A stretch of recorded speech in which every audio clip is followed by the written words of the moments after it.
Hello, come join us and tag along as we traverse New Zealand's longest straight walk, Heaphy Track. We'll talk more about the track in a bit. Day 1 started with us heading to Golden Bay Air office in Takaka Airport. Golden Bay Air offers different services such as scenic flights, scheduled and chartered flights, rental cars, Golden Bay and Able Tasman tours, and Heaphy and Able Tasman track transport. This is us doing our final weighing and pack adjustment. We always aim and strive for a 7 kilo pack, but we usually average to 11 kilos each. We then boarded their shuttles that brought us to the starting point of our walk, the Brown Hut Car Park.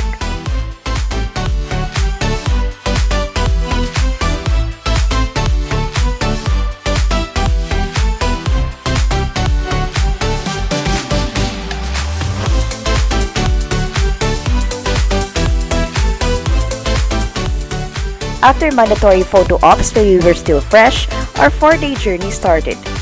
Day 1's destination is the Perry Saddle Hut, with a distance of 17.5 kilometers from the start, with a dock estimate of 5 hours.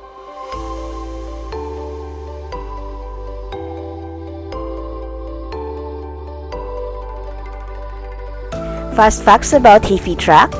First, it is located in Kahurangi National Park and Karamia area in the Nelson, Tasman, and West Coast regions. Total distance is 78.4 kilometers one way, which could be completed from 4 to 6 days. We will be doing it in 4. The walk can be done in either direction. It can start from Brown Hut or from Kohaihai. As per Doc, the track is said to be a varied and rugged landscapes. In the next 4 days, we'll be passing through expansive tussock downs, lush forests, and Nico palms before reaching the roaring seas of the west coast. The track on the first day was mostly bush with enough shade from the trees to shield us from the heat of the sun. From time to time, there would be a breeze that helped us cool down.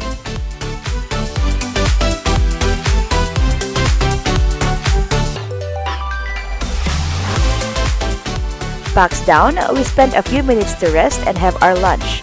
Mine was, as always, spam sandwich. And a bird decided to join us for lunch. Then, packs back up, the journey continues. In terms of elevation and terrain for day 1, the ascent was gradual with a generally well-paved grounds. The gradient is gentle as it was originally designed for miners and their pack horses. In terms of view, mostly we're in the bush area with an occasional window of mountainous views across the Aorere Valley. We are a group of 16 trampers. Collectively, this is the 7th great walk of the group. Naturally, we have our own pace, speed, and priorities during the walk. What we did was to group ourselves based on our pace, and each group has a PLB or personal locator beacon for safety purposes.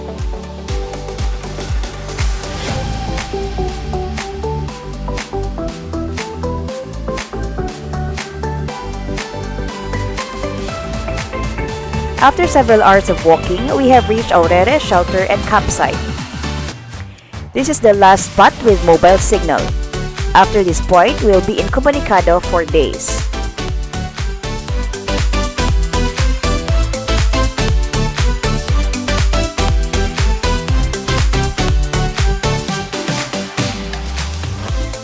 Dock sign says we're an hour away to the Perry Saddle Hut.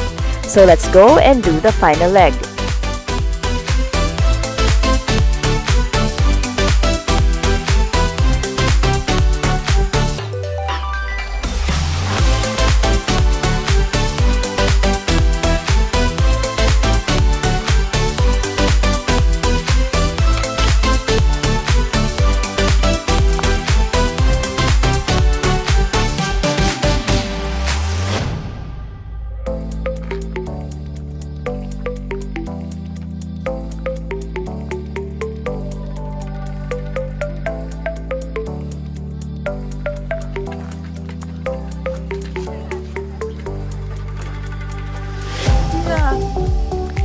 There is a short detour option to Flanagan's Corner, which only takes 5 minutes to do.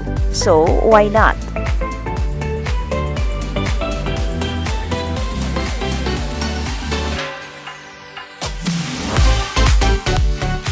We left our packs at the sign for faster movement.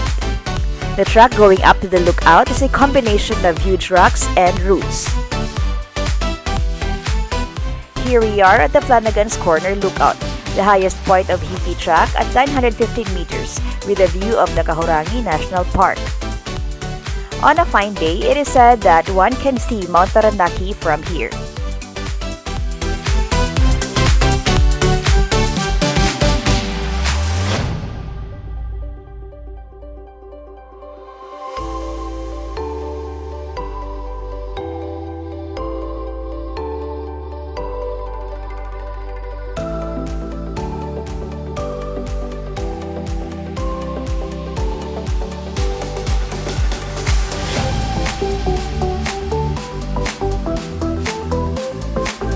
After less than an hour, we have reached our destination, Perry Saddle Hut.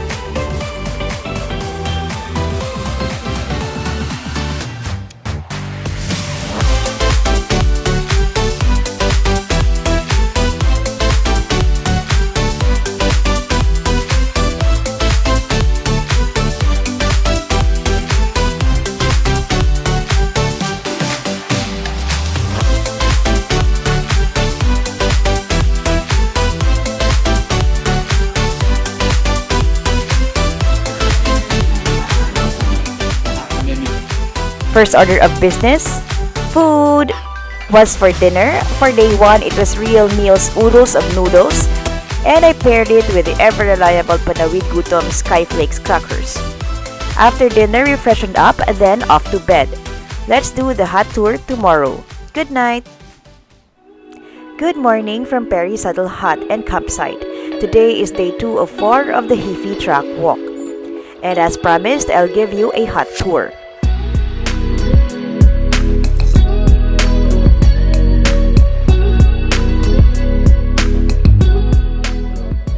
There are a couple of drop toilets.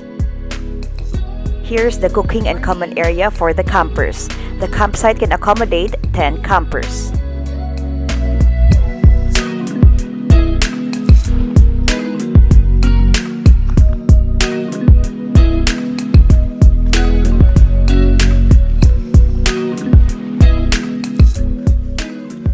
Let us now explore the hut.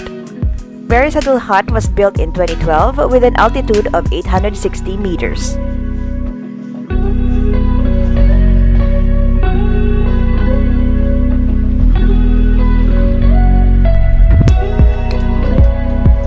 Hello. Hey. Are you ready for day 2? Always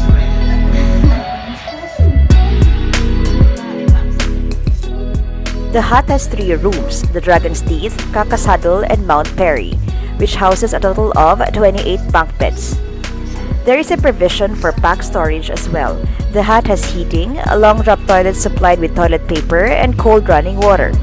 It has a gas cooking, but bring your own cooking utensils. It has solar lighting and no showers. Time check, 7:52 a.m. We officially start with our day 2 walk. 7 kilometers to our next pit stop, the Gulan Downs Hut.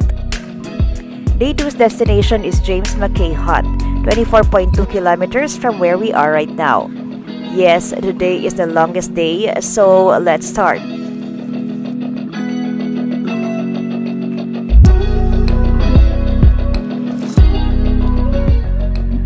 We were first greeted by the tussock clearings and a warm hello from Mr. Sun.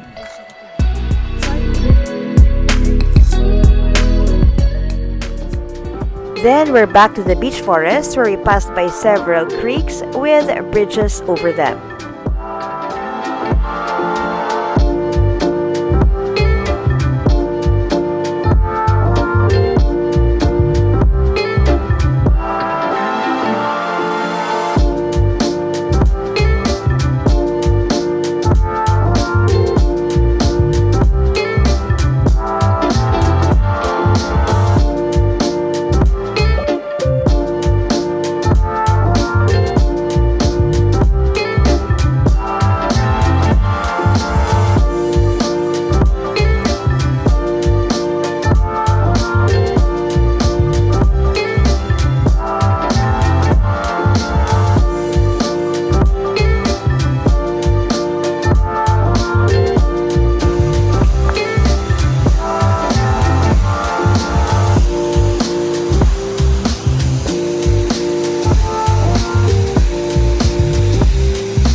This felt like being in an enchanted forest, but this is not it yet.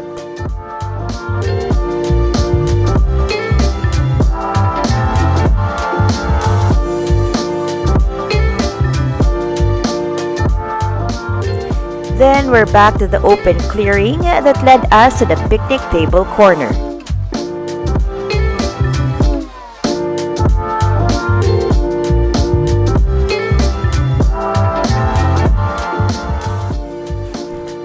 Perfect for a quick photo stop with the rest of the group.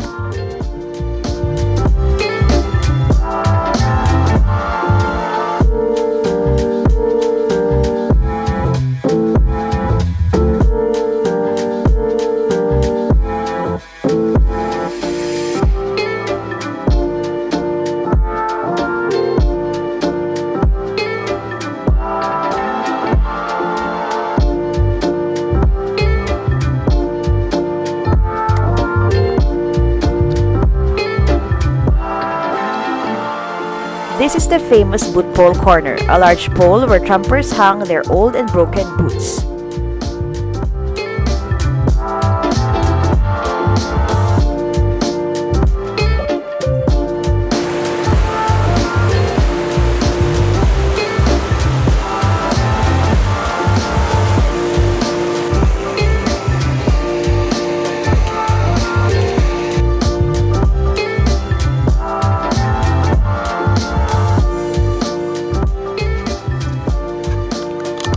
A short distance after passing the bridge above Cave Brook, we have reached the Gulan's Down Hut and campsite, where we were reunited with our friends and rested for a bit.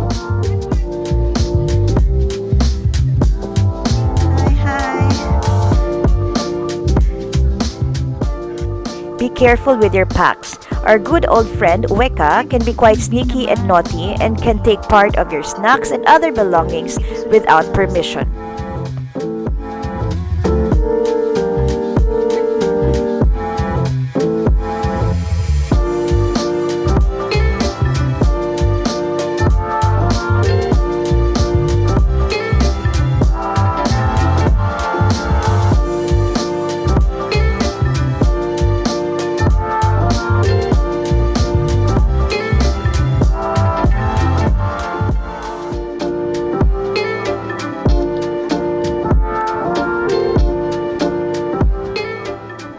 Then we're back to traversing the forest and bushland clearings.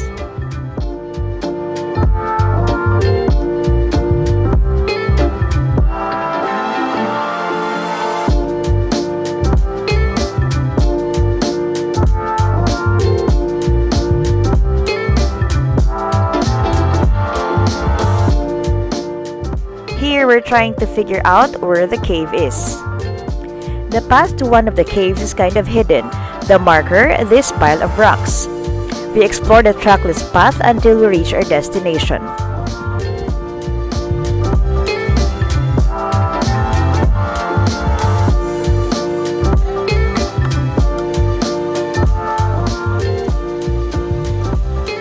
A huge cave with water falling. I believe this is called the Waterfall Cave. A good opportunity to freshen up and cool down.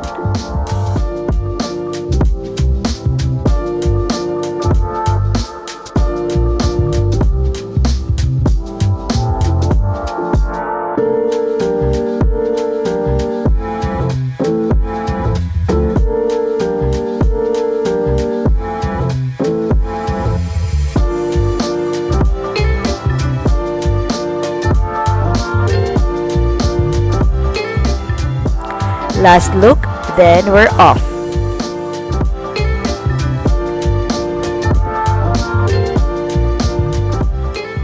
We passed by several brooks, rivers, and creeks with bridges over it.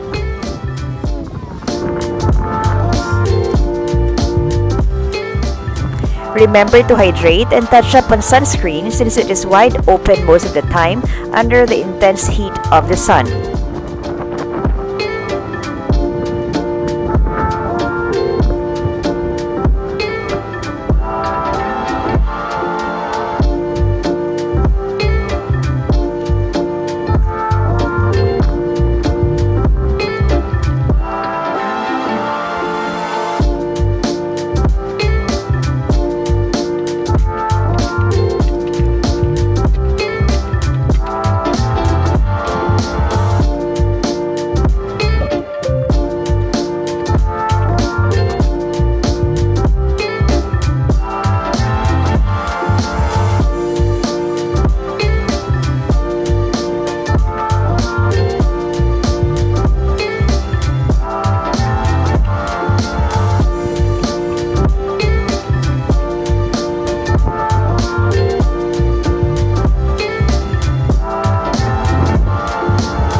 We have now arrived at our lunch spot, the Saxon Hut, where we were once again reunited with the rest of the folks.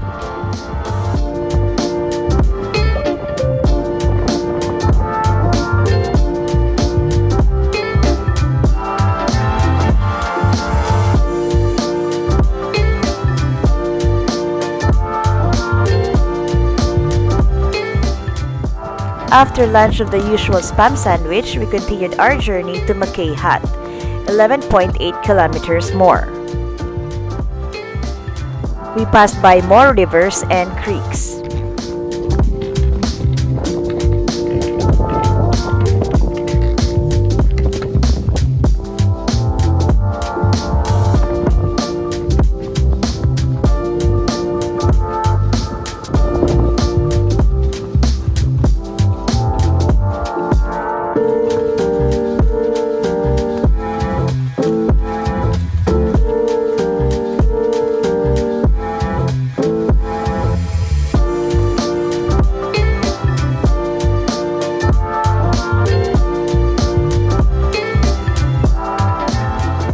And this is the boundary seat between the West and Nelson.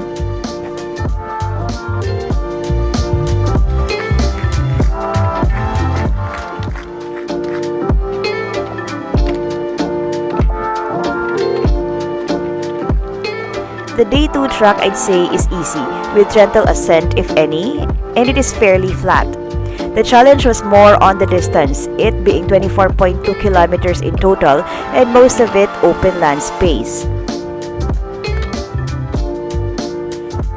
The intense heat can be tiring and draining. Again, hydrate, hydrate, hydrate, and sunscreen.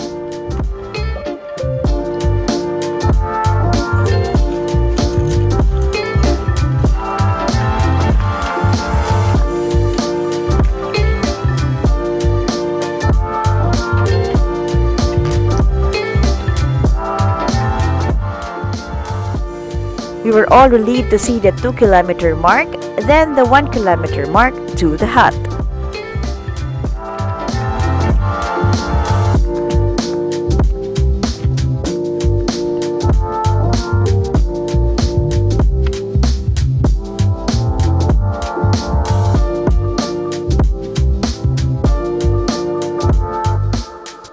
Finally, we have arrived at our destination, McKay Hut. Day 2 dinner was real meals, eggs, cheese, and chives paired with beef jerky.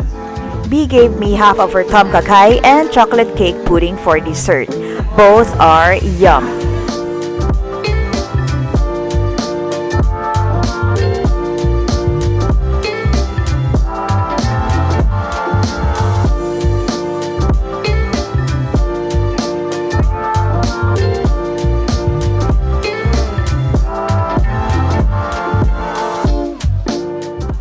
Now let us do the McKay Hut tour.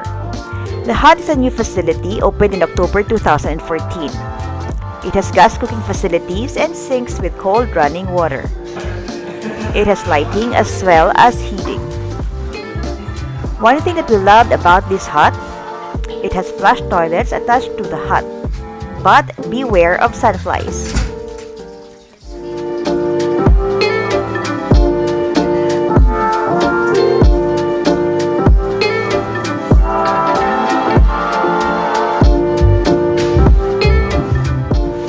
The hut has a total of 28 bunks and can accommodate 10 campers.